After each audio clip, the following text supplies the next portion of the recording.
एक सरोवर के पास कई सारे सारस पक्षी वहां पहुंच गए थे और उसी समय कुछ शरारती बच्चे वहां आ गए। एक शरारती लड़का एक मोटा डंडा लिया और उछाल कर सारस के ऊपर मारा तो वहां के सभी सारस डर के मारे वहां से उड़कर सब भाग गए। उस शरारती बच्चे ने एक सारस को पकड़ लिया। वह असहाय था और दर्द के मारे तड़प रहा था। उसी समय एक राहुल नाम का आदमी वहां पहुंच गया। क्यों बच्चे, क्यों मारा इस बेजुबान पक्षी को? देखो कितना घायल हो गया है। अगर कोई तुम्हें इस तरह मारे तो कैसा लगेगा? उस शरारती बच्चे ने सारस को झट से छोड़ दिया और राहुल ने उसे सहारा दिया। सारस ठीक से खड़ा भी नहीं हो पा रहा था। राहुल उसे लेकर घर चला गया। उसके जख्मों पर राहुल ने हल्दी का लेप लगा दिया और उसके खाने पीने की व्यवस्था की। माँ, इसे बच्चे ने घायल कर दिया था। मैं इसका पूरा ख्याल रखूंगा। बेटा, दूसरों के दर्द को समझना यही तो सबसे बड़ी इंसानियत है। इस मासूम की रक्षा करके तुमने बहुत अच्छा काम किया। सारस राजा, माँ और बेटे की ऐसी बात सुन रहा था जैसे वो समझ रहा हो। क्यों राजा, अब तो ठीक लग रहा है ना? चिंता मत करो, अब सब ठीक हो जाएगा। सारस ने मन ही मन से बड़े प्यार से राहुल का धन्यवाद किया।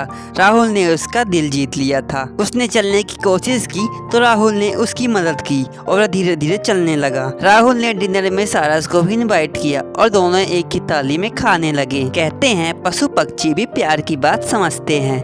रात हो गई। राजा, अब रात हो गई है, हमें आराम करना चाहिए।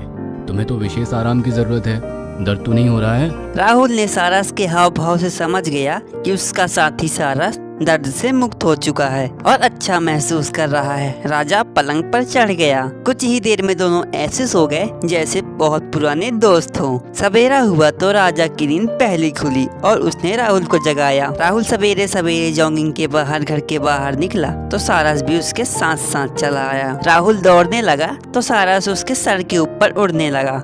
राजा, अब शरीर थक गया है, चलो घर पर कुछ पेट पूजा हो जाए। राजा सारस ने अपने साथी को भूखा देखकर आसपास देखने लगा। दूसरे ही पल वह हवा में उड़ा और एक पेड़ में मीठे फल गिरा दिए और फिर दोनों की पेट पूजा वहीं हो गई। कुछ देर बाद वह घर पहुंच गए। माँ नाश्ते के लिए वेट कर रही थी। शाम हुई तो कुछ सारस उसके घर के बाहर डेरा डाले बैठे हुए थे। राहुल समझ गया कि वह राजा सारस के लिए ही ये आए हैं। राजा सारस बाहर आ गया और वह उनके पास पहुंच गया। वह बड़े प्यार से राहुल को देखा और अपने साथियों से कुछ कहा, मानो कह रहा हो मुझे बहुत प्यारा दोस्त मिला जिसने मुझे ठीक किया, खिलाया पिलाया और सहारा दिया। राजा सारस राहुल के पास आया और वह उससे और माँ से विदाई ली और वह अपने टोली के साथ उड़ गया और राहुल उदास हो गया। बेटा, अब सारस के बारे में ज्यादा मत सोचो। तुमने अपनी तरफ से सब कुछ अच्छा किया। वो एक पंछी है, उसे तो एक दिन उड़कर जाना ही था। माँ, कुछ ही समय में मुझे राजा से बहुत लगाव हो गया था। बड़ा ही प्यारा पक्षी है। माँ, क्या मैं फिर से उससे मिल पाऊंगा? हाँ बेटा, जब पक्षियों का झुंड आएगा तो उसमें वो भी नजर आएगा। रात को राहुल बिस्तर में सोया तो उसे नींद नहीं आ रही थी। वह सारस के बारे में ही सोच रहा था। उसे सब कुछ याद आ रहा था। वह बड़ी मुश्किल से सोया और सवेरे जल्दी उठ गया। उसने देखा कि दरवाजे पर कोई दस्तक दे रहा है तो उसने दरवाजा खोला तो उसके खुशी का ही ठिकाना नहीं रहा। उसका साथी राजा सारस दरवाजे पर ही खड़ा था। दोनों प्यार से गले मिले और साथ में खाना खाया। राजा सारस राहुल के साथ ही रहने लगा था और उनकी दोस्ती बढ़ती चली गई। राहुल के पड़ोसी राणा को उनकी खुशी देखी नहीं जा रही थी। उसने वन विभाग के अधिकारियों को राहुल के बारे में शिकायत की। फिर वन विभाग के अधिकारी आ गए। हम वन विभाग से आए हैं, आपके खिलाफ कंप्लेन आई है।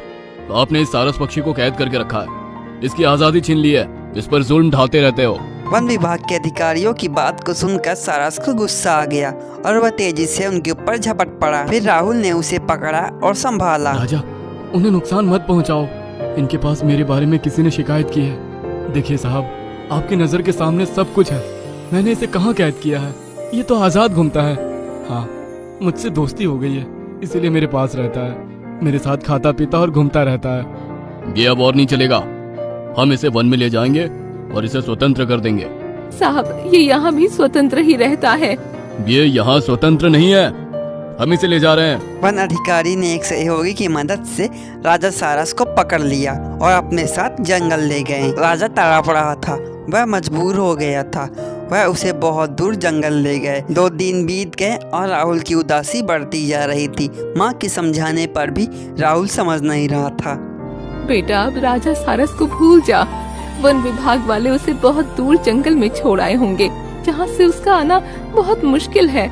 माँ, वो मेरा साथी है। मैंने कब उसकी स्वतंत्रता छीनी? हम दोनों तो एक दूसरे के साथ दोस्त की तरह अच्छी जिंदगी बिता रहे थे। वन विभाग वालों ने तो मेरी खुशियाँ छीन ली। राहुल की आंखें आंसुओं से भर गई थी और उसने भगवान से अपील करने के लिए ऊपर देखा तो उसे एक दूर उड़ता हुआ पक्षी दिखाई पड़ा। राहुल की आंखों में चमक आ गई। कुछ ही पलों में उसका साथी राजा सारस उसके सामने उपस्थित हो गया था। उसने दौड़कर उसे गले लगा लिया था और राजा के गले में एक चिट्ठी लटकी हुई थी जो वन अधिकारियों द्वारा लिखी गई थी। मिस्टर राहुल, हमें क्षमा कीजिए। राजा आपका है और आपका ही रहेगा। ये आपके सामने हमेशा खुश रहेगा। धन्यवाद।